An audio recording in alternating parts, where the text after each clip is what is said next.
আজকে আমার নতুন ইয়োগা ম্যাট এসছে, যেটা আসতেই আমি এখানে নোংরা করে দিয়েছি।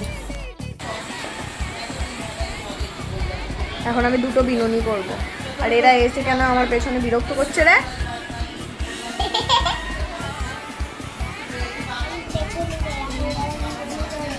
এরম করে কে বিনুনি করে? কার কাছ থেকে এনেছে জানি না, আমি টিস্যু নিয়ে করব।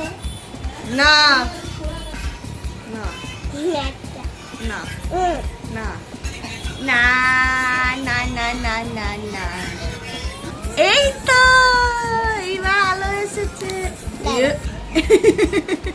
আমি তো এরকম করেছিলাম, তোমাকে জাস্ট এইটা করতে হবে, তারপর আমি যখন খুলবো তখন লুকটা দেখবো। আচ্ছা